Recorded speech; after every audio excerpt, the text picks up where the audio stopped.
でもダメ。Okay, so for those of you who don't know what Umineko is, it's a 130 hours long visual novel where a family gathers on an island, murders happen, one guy refuses to believe in magic, and a witch psychologically tortures him until he admits magic exists. Except it doesn't. But it does in a way.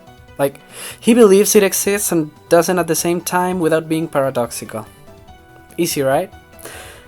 Well, even if you don't get all of that, I don't blame you. The story is really convoluted, even for people who read the whole thing, so don't worry about that. Though I really suggest you read the whole story if you haven't already, because I think it's a really unique experience. But if you wanna watch the video and you don't care about spoilers, be my guest. Except you should totally read it, and if you don't, just remember, I am inside your walls. Even though the storyline might be confusing, one thing that the author did really well was depicting generational trauma and its effects on daily life and the whole family dynamic. In this analysis, I'm using generational trauma to refer to the transmission of psychological distress, unresolved grief, and harmful behavioral patterns from one generation to the next, as this summarizes the general understanding of generational trauma as discussed in psychological literature. This can happen through direct abuse, neglect, or emotional conditioning, but it can also be passed down in more subtle ways, such as family expectations, unspoken fears, or deeply ingrained coping mechanisms. Through the story of the Ushiromiya family, Ryukishi shows us how the suffering and mistakes of the past can shape the future. Umineko begins with a family gathering on Rokkenjima Island, where the presence of Kinso dominates the atmosphere. Just talking about him in detail could take an hour, so I won't do that. Let's just say he really likes to scream. Ah, Beatrice! Beatrice! Beatrice! And that he wasn't trying to compete for the Father of the Year award. He symbolizes a lineage built on abuse, violence, and power. His obsession with Beatrice, his history with witchcraft, and the way he treats his children all stem from deep-seated trauma that has spread through the family. His children, Kraus, Eva, Rudolf, and Rosa, grew up in this oppressive household and now, in their own ways, reflect the same emotional and psychological scars. Each one carries the weight of Kinso's expectations and mistreatment.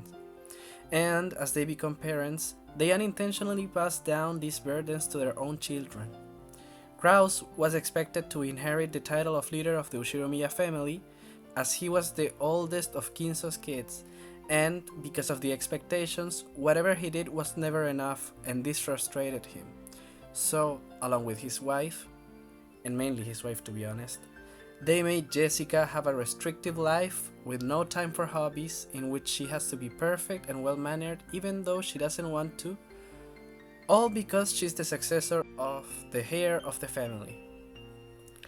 Eva, as the second oldest kid, and because she was bullied by her older brother, made the extra effort to excel at everything she did so that she was accepted by her father and show him she was no less than Kraus, even if she was a woman in a sexist family. But all she got was his rejection for acting as a man when she should learn to act as a wife. Did I mention that Kinso is abusive? Because of this, she was really strict with her son, every day with extra lessons and different courses of all kind, so that he gets to inherit the family wealth and prove to Kinso and Kraus that her son was more deserving of affection, attention, and wealth than his other relatives. Basically trying to achieve her dream through George's success. Rudolph, with an abusive father and two abusive siblings, learned to survive in that family by being two-faced, manipulative, and act out of interest every time he can. He was friends with Kraus when it was convenient, spoke ill of Eva behind her back, and vice versa. This made him manipulative, untrustworthy to the people close to him, to the point he cheated on his wife and did more terrible things that would be spoilers.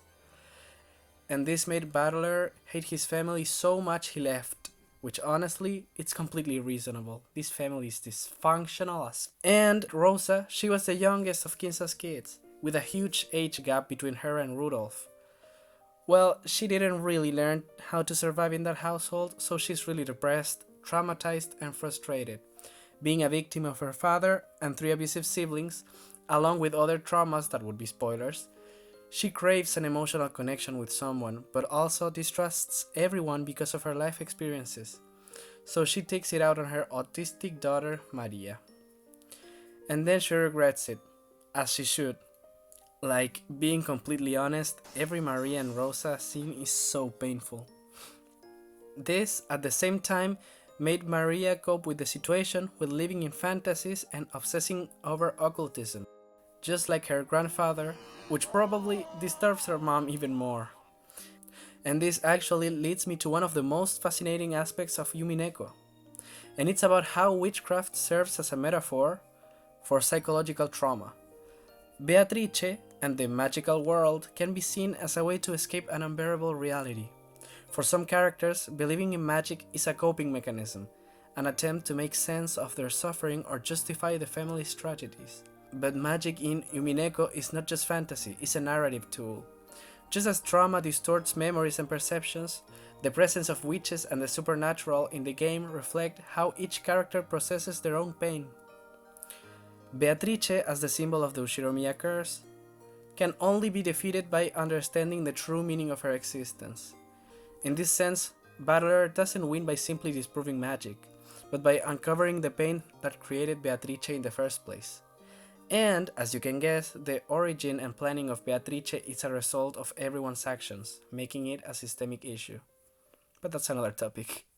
Now, Ryukishi wouldn't make a story about generational trauma and not address how to deal with it, so let's talk about it. The central message of Umineko regarding generational trauma is that breaking the cycle requires more than just rejecting the past, it requires understanding it. Ignoring family history isn't enough. One must face it, accept it, and learn from it to prevent it from happening again. So basically, family therapy. Anje is the one who learns this the most throughout her self-discovery journey. Butler doesn't overcome Beatrice with cold logic, but with empathy. The key isn't to deny trauma's existence, but to give it meaning and ultimately free oneself from it. This story reminds us that trauma isn't just a burden we inherit, it's also a story we can rewrite. So, what can we take from this video? Umineko teaches us that family is complicated, but not as complicated as trying to explain the story. Like, at this point, I don't know what's more difficult, if to explain the story or understanding the family tree. Well, this is my first video, so if you like it, I would really appreciate if you give me a like and subscribe to my channel. I wanna make anime content and occasional visual novel content too, so expect that from my channel. Thank you so much for watching the video if you made it here, and please leave a comment telling me your thoughts. I really appreciate you all, and until next time, bye bye!